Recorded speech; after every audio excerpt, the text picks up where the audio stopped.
팔레스타인 무장경파 하마스가 가자지구를 향해서 이제 공격을 퍼부으면서 전쟁이 시작이 되었습니다. 경제에 미칠 여파에 대해서 얘기를 나누어 보고자 합니다.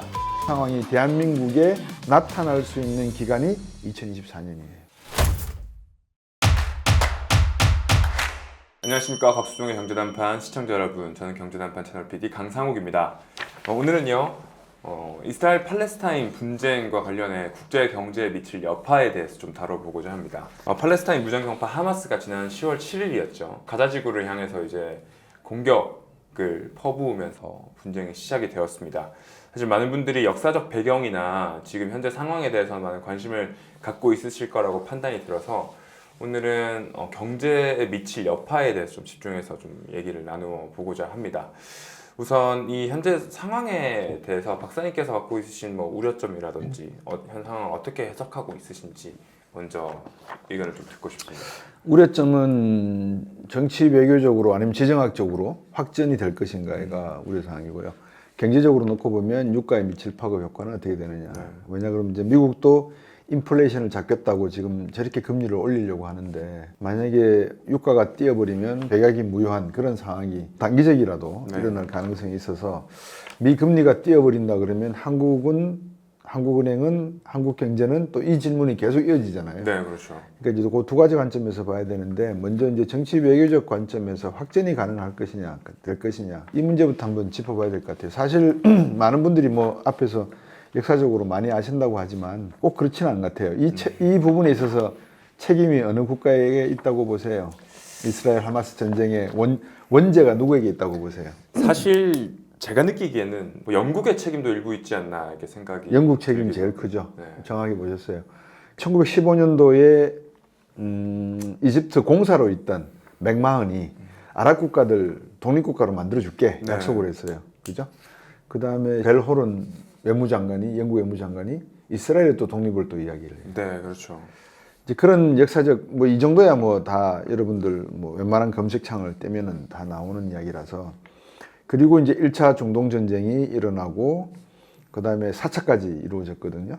그 과정 속에서 이스라엘이 1948년도에 팔레스타인이 잘 살고 있는데 거기에 우리도 시원주의를 내걸면서 이스라엘을 건국하겠다 그러고 이제 밀고 들어온 거죠. 이제 그런 형국이 되니까 앞에서 정리를 잘못한 영국의 원죄가 있다는 거, 그러니까 먹튀했다는 점에서 하나. 두 번째 측면에서는 이제 그러고 나니까 결국 미국이 패권국이 되니까 미국이 이제 개입을 하기 시작했다는 거. 거기에 있는 지하자원, 석유의 관심, 이해관계, 그리고 중동 국가들과 이스라엘의 이해관계, 이런 것들 아니겠어요? 이제 미국이 개입을 하게 되는데 4차 전쟁이 70년대 초반 1차 오일 쇼크를 일으켰잖아요. 네. 끝나고 난 다음에 1993년 약 20년을 기다려서 클린턴의 중재로 이집트의 사다트 대통령하고 이스라엘 라빈 총리를 백악관에서 오슬로 합의를 사인하게 만들었죠. 여러분들 다 아시는 국가지 내용입니다. 지금 확전으로 가느냐 마느냐 이제 그 갈림길에 있는데 이 1973년도 4차 전쟁을 할 때 이란은 그때 이스라엘 편에 서가지고 미국과 함께 이스라엘의 독립을 적극 지지했었어요. 근데 지금은 이제 이란이 다른 입장이죠. 근데 이란이 왜 그럴까라는 입장에서 놓고 보면 헤즈볼라를 지원하고 있는 그 배경에 대해서도 조금 퀘스천 마크를 가져야 되겠죠. 그냥 순수하게 이란 입장에서 놓고 보면 자기들의 핵 개발에 대해서 딴지를 막 거니까 협상력을 높이기 위해서는 미국을 견제할 수 있는 하나의 수단이 필요한데 그게 헤즈볼라일 수도 있다는 생각이 들고요. 두 번째는 그 이스라엘에 대한 어떤 그 감정, 그 이스라엘의 원리주의와 이슬람의 원리주의 간에 갖고 있는 그 괴리, 종교적 해석의 괴리가 작용했을 수도 있다. 그다음에 세 번째는 그거를 통해서 중동 지역에서의 헤지모니는 사우디가 아닌 이란이 이념적으로 갖겠다라는 뜻도 포함이 되어 있다고 봐요.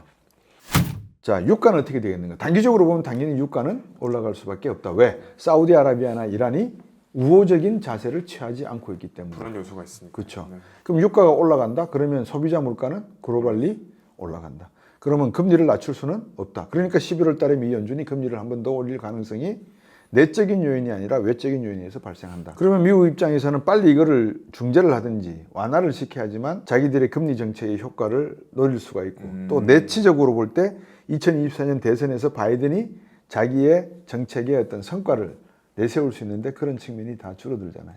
그러니까 미국 입장에서는 이제 그런 한계점을 갖는 거예요. 그러면 미국 경제만 갖느냐? 아니죠. 인류 역사상에서 패권국이라고 하는 그 권력이 등장하는 순간부터 세계의 모든 경제와 정치 질서의 안정과 평화는 패권국의 경제와 정치가 안전이 돼야지만 가능했어요. 그러니까 이제 미국 입장에서는 이거 잘못하면은 내치도 어렵고 대외적인 신인도도 떨어지고 부동산 임대 사업에 대한 금융 문제도 남아 있고. 근데 금리를 더 올려? 그럼 채권 시장에서는 어떤 입장일까? 금리가 떨어져야 되는 게 맞고, 그러면 정부에서는 전비를 조달을 해야 되니까 채권을 발행해야 되는데, 근데 채권을 발행하는데 금리가 올라가 버리니까 채권 가격은 떨어져 버리잖아요. 그러니까 채권을 지금 사면은 자산 투자가 아니라 앞으로 계속 전쟁이 장기화된다라고 가정하면은 이거는 뭐라 그럴까, 종이 조각 사는 거랑 마찬가지라고. 투자 메리트가 없는 거죠. 없는 거죠. 네.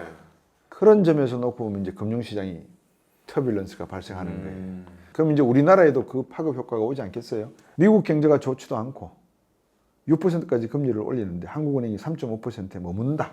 가정을 해보자고. 더 버티기가 어렵죠, 사실. 그러면 금리 차가 3%포인트잖아요. 그러면 여러분, 시청자 여러분께서 한번 생각해 보세요. A라는 은행은 3%의 금리를 주는데 예금을 하면 B라는 은행은 그냥 돈만 맡기고 예금 받을 생각하지 마세요라고 한다. 그럼 여러분은 어디다가 돈 맡기겠어요? 당연히 A은행에다 맡기겠죠. 네. 그러니까 우리나라에서 엑소더스가 일어나는 거예요. 자본의 엑소더스가. 안 올린다 이렇게 돼버린 거예요. 그렇죠. 그러면 자본의 엑소더스가 일어난다는 말은 뭐로 돈을 바꿔야 되잖아. 우리나라 돈은 기축통화가 아니니까 달러로 바꿔야 되죠. 그럼 달러에 대한 수요가 늘어나죠. 급등, 환율은 올라가죠. 급등, 우리나라 원화 가치는 떨어지죠. 폭락. 그러면 사태가 이렇게 되면 그 다음에 사람들이 안전자산이 뭐야? 그럼 안전자산은 달러가 안전하겠죠? 네. 두 번째, 현물로는 금밖에 없죠. 금 살 돈이 없으면 그 다음에 중요한 거, 은. 이렇게 가는 거예요. 왜? 은도 기축통화였으니까. 네. 그러니까 현금, 달러, 금과 은, 여기에 자산이 몰리면서 금과 은 가격이 치솟고 환율은 폭등을 하고 원화 가치는 폭락하는 그런 상황이 대한민국에 나타날 수 있는 기간이 2024년이에요. 그러니까 시작점은 이스라엘 팔레스타인이라고 하는 민족 간의 분쟁에서 시작이 됐지만 이 나비 효과를 생각할 때는 위기 대응 시나리오를 만들어 놓는 것이 국가와 정부와 사법부와 입법부가 가져야 될 하나의 원칙인 거죠. 역할인 거죠. 이번 이스라엘 하마스 사태가 국제적인 측면, 국내적인 측면에서 정리를 해드리면 국제적인 측면에서는 장기로 갈 건가 단기로 갈 것인가, 지정학적 역학관계에 있어서 중동 국가들과 미국, 중국의 새로운 헤지모니 다툼이 벌어질 가능성이 있다는 것, 평화적인 기간이 오래되면 오래될수록 정치 세력들은 부정하고 부패한 영향이 있고 국민들마저도 긴장감을 놓치더라. 세 번째는 역사적인 어떤 그 배경은 무시할 수 없는 그런 그 뿌리를 의미하기 때문에 이 문제를 아무것도 몰라하고 내팽개치고 달아난 영국, 먹튀한 영국에 대한 그 입장도 우리가 비판할 거는 제대로 비판을 해줘야 되는 그런 부분이 존재한다.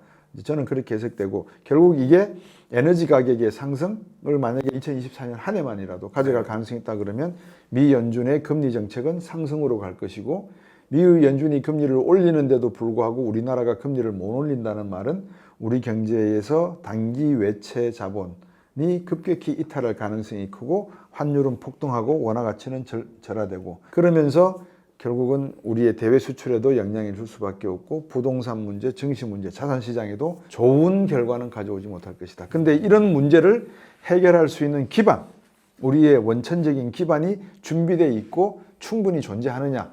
그거는 단적으로 말씀드리면 없다. 전혀 없다라는 말씀은 드리지 못하지만 없다. 왜? 아까도 말씀드린 데이터 센터가 없고 AI를 이해할 수 있는 부분이 없고 교육 문제에 있어서도 기초교육을 전혀 등한시하는 사회가 되고 있고 이런 것들이 양극화의 문제가 출산의 문제, 교육의 문제, 기득권의 문제로 계속 이어져 내려가고 있기 때문에 사회적 정의란 기득권자의 정의가 사회적 정의가 되는 세상이 되어버리면 한국 경제는 앞으로 2% 잠재 성장률에서 1%대로 곤두박질 치면서 잃어버린 30년, 일본을 답습해가는 모습이 나올 것이다. 이런 경고음은 10년 전부터 계속 나왔는데 어느 정부든 어느 경제 관료든 이 문제에 대한 해법을 제시하거나 국민적 논의, 소통 또는 공감대 형성을 위해서 노력한 정보와 관련은 제가 보지 못했다는 것. 그것이 안타깝다. 이렇게 뭐 이스라엘 사태부터 해서 우리나라 사태까지 정리해드렸습니다. 오늘 국수형 경제단판 이번 시간은 이스라엘 하마스 분쟁과 국제 경제 그리고 한국 경제에 미칠 영향에 대해서 좀 다루어 보았습니다. 약간 무겁게 좀 끝나는 것 같아서 약간 마음이 좋지 않지만 저희는 또 다음 시간에 여러분들의 경제 생활에 도움이 되는 주제로 다시 돌아오도록 하겠습니다. 박사 오늘 여기서 인사드리도록 하겠습니다. 네, 고맙습니다. 감사합니다.